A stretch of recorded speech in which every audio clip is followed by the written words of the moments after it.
Salam sejahtera untuk kita semua. Berjumpa lagi dengan saya dalam kesempatan yang berbahagia hari ini.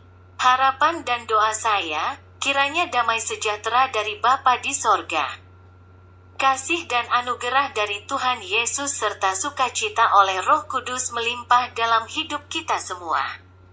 Amin. Firman Tuhan untuk kita hari ini diambil dari kitab 2 Raja-Raja 19 ayat 17-19. Beginilah firman Tuhan, ya Tuhan, memang raja-raja Asyur telah memusnahkan bangsa-bangsa dan negeri-negeri mereka dan menaruh para dewa mereka ke dalam api, sebab mereka bukanlah Tuhan. Hanya buatan tangan manusia, kayu dan batu, sebab itu dapat dibinasakan orang.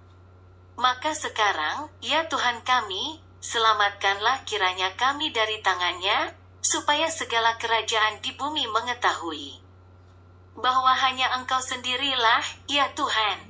Dari kebenaran firman Tuhan tersebut, saya memberi judul renungan kita yaitu, Carilah Tuhan dan perlindungannya bagi kita.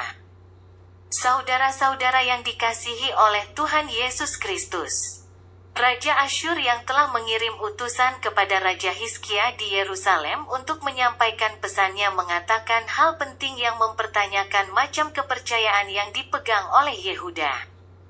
Pertanyaan menghina itu disertai dengan tambahan kalimat bahwa dalam menghadapi peperangan tidak mungkin hanya mengandalkan perkataan sebagai strategi. Tidak mungkin hanya berdoa kepada Tuhan yang Hizkia percayai sebagai pelindung ketika pasukan Asyur telah di depan Yehuda. Kalimat hinaan itu disertai dengan argumentasi yang merupakan pengalaman empiris Asyur bahwa para Allah bangsa-bangsa lain yang telah dikalahkan Asyur tidak ada yang mampu melepaskan negerinya masing-masing dari tangan Raja Asyur, termasuk Allah Israel Utara. Karena itu tidak mungkin Tuhan sanggup melepaskan Yerusalem dari tangan Asyur. Apa yang disampaikan oleh utusan Asyur adalah fakta yang tidak terbantahkan. Asyur memang telah mengalahkan begitu banyak kerajaan di Timur Tengah kuno. Karena itu Asyur menjadi negara adidaya pada zaman itu.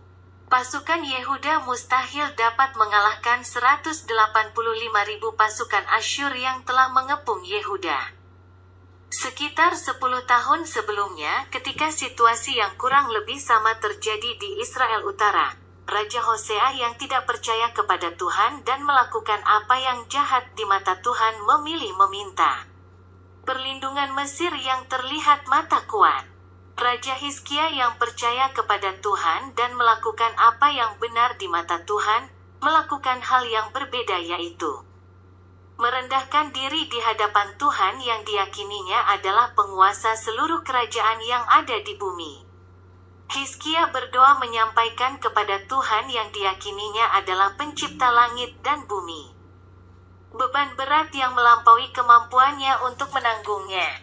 Hizkia meminta tolong kepada Tuhan untuk menunjukkan bahwa Dialah memang Allah yang Maha Kuasa. Manusia diberikan berbagai kemampuan untuk mengelola hidupnya seperti rasio, pengetahuan, keterampilan maupun berbagai sumber daya. Berbagai kemampuan itu diberikan supaya manusia bisa mengelola hidupnya dengan baik. Semakin baik orang mengasah dan melatih kekuatannya, seperti rasio, pengetahuan dan keterampilannya, maka akan semakin baik kemampuannya mengelola sumber daya maupun kemampuannya menyelesaikan berbagai persoalan yang dihadapi. Tetapi ada saat-saat tertentu manusia termasuk orang percaya harus menghadapi berbagai persoalan yang begitu sulit dan begitu berat yang terlihat melampaui kekuatan rasio, pengetahuan, keterampilan maupun sumber dayanya. Ketika menyadari bahwa kekuatan dirinya lebih kecil dibandingkan persoalan yang dihadapi manusia akan berpaling kepada sesuatu yang lain yang lebih besar. Pada saat tidak tahu apa yang harus dilakukan menghadapi persoalan sulit seperti itu, orang percaya perlu menyandarkan diri kepada Tuhan. Karena Tuhan adalah kota benteng yang teguh.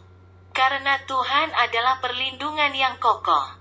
Ketika rasio, pengetahuan dan keterampilan tidak berfungsi sebagaimana yang diharapkan, disitulah iman mulai menjadi sandaran. Dan iman tidak mengecewakan.